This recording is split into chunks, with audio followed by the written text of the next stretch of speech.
அஸ்ஸலாமு அலைக்கும் மக்களே. இன்னைக்கு நாள் 25. அதுக்குள்ள 25 நாள் முடிஞ்சிச்சு. இன்னும் 5 நாள் தான் இருக்கு நம்ம சேலஞ்சை முடிக்கவே.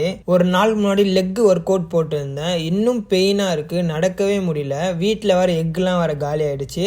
பிரேக்ஃபாஸ்ட்டுக்கு ஓட் ஷேக்கை போட்டு குடிச்சிட்டு கோழி ப்ரோ வாங்க கிளம்பியாச்சு. சிக்கனை வாங்கிட்டு வர வழியில கிரேப் ஷேக் குடிச்சாச்சு.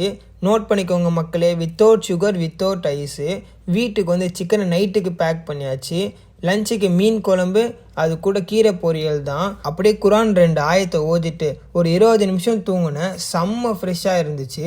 அப்படியே கையோட போயிட்டு மக்ரிப் நமாஸ் தொழுதுட்டு வர வழியில் தம்பிக்கு மனசில் ஷாருக் கான் நினைப்பு போல் ஷாருக் கான் போஸ்ட்லாம் கொடுத்துட்டு இருந்தாரு. அடுத்த வேலை ஜிம்முக்கு கிளம்பியாச்சு. ஜிம்முக்கு போகிற வேலை எனர்ஜிக்கு வாழைப்பழத்தை சாப்பிட்டுட்டு மூச்சு பயிற்சியை பண்ணிவிட்டு இன்னைக்கு லேட் அண்ட் ட்ரைசப் தான். லேட்டுக்கு 3 வேரியேஷனை போட்டுட்டு ட்ரைசப்க்கு 2 வேரியேஷனை போட்டுட்டேன். அப்படியே வீட்டுக்கு வரல அடுத்து 4 நாளைக்கு தேவையான காய்கறிலாம் வாங்கிட்டு வீட்டுக்கு வந்து டூ-டூ லிஸ்ட் எல்லாம் செக் பண்ணிட்டு டின்னரை சாப்பிட்டுட்டு புத்தகத்தை படிச்சுட்டு அப்படியே நாளை முடிச்சுக்கிற மக்களே.